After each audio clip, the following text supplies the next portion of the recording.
I didn't post an episode for 4 weeks, not because I quit or gave up, but because God led me to a pilgrimage. I just came home from Rome and Europe. So I went to Italy and France with my wife. Why? Because we were both invited to Jubilee of digital missionaries and Catholic influencers. So I received an invite from the dicastery of communication. Sent an email. It's signed. It was legit. We had a letter also from the papal nuncio and the CBCP, so it was super duper duper legit. And in Rome, I learned this. You don't need to have all the answers. You just need to say yes, and God will provide. This episode is about how you and I, as millennials and Gen Z Catholics, are called to be missionaries of hope in a world that feels dark. Please allow me today to share with you what I learned from Rome, and I hope it will bless you, help you find your mission, help you find your purpose, and be the best that you can be. Let me start by telling you something that happened to my life.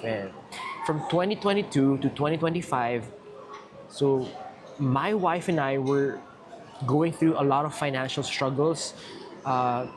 Closed a business in 2023 January, but before that was already struggling, and because I was trying to focus the business that closed, which is logistics, I wasn't able to focus on my coaching and speaking business.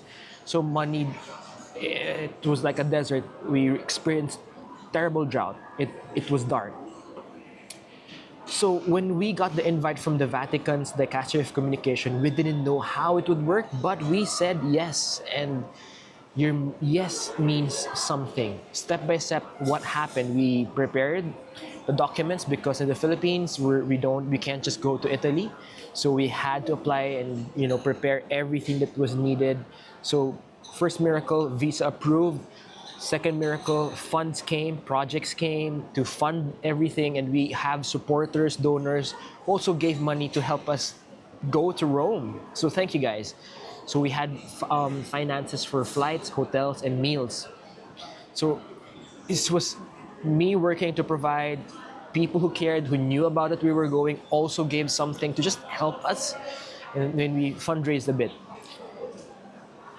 And to add, we had nice meals and freebies that we received from different people, from leaders, from friends, and we received a lot of generosity. So I'm just sharing this from the heart of a grateful heart.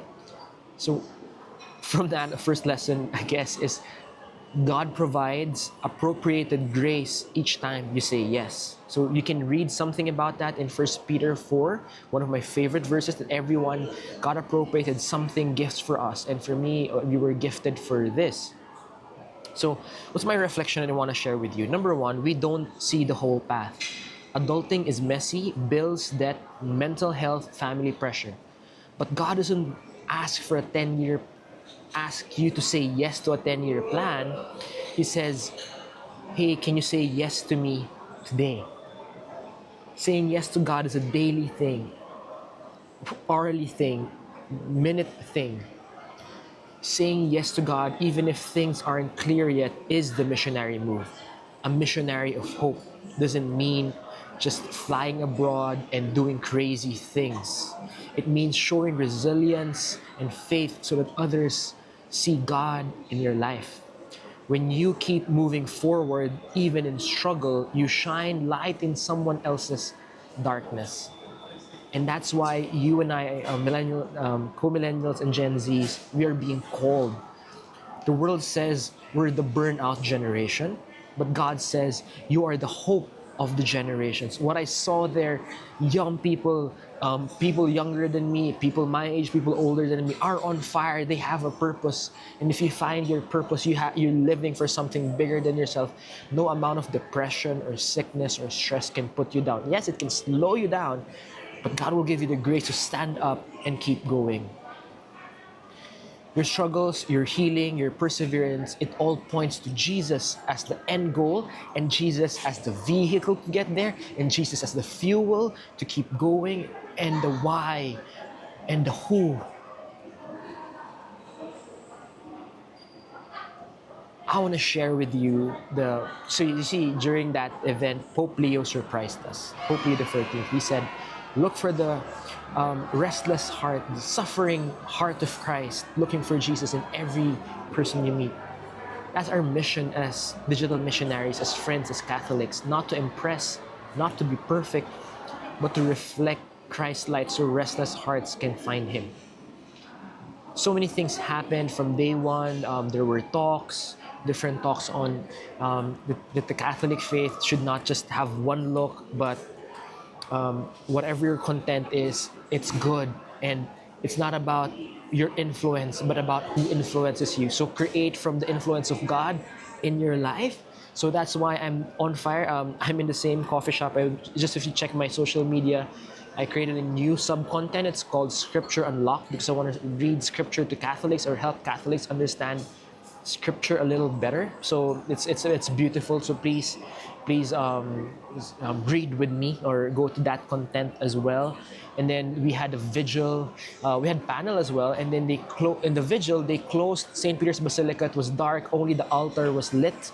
It was so beautiful. It was a message of, hey, focus only on Jesus, not everything else. And then the Holy Mass and teaching. And then when the Holy Mass by Cardinal Chito Tagle, Filipino Cardinal, and then Pope Leo surprised us.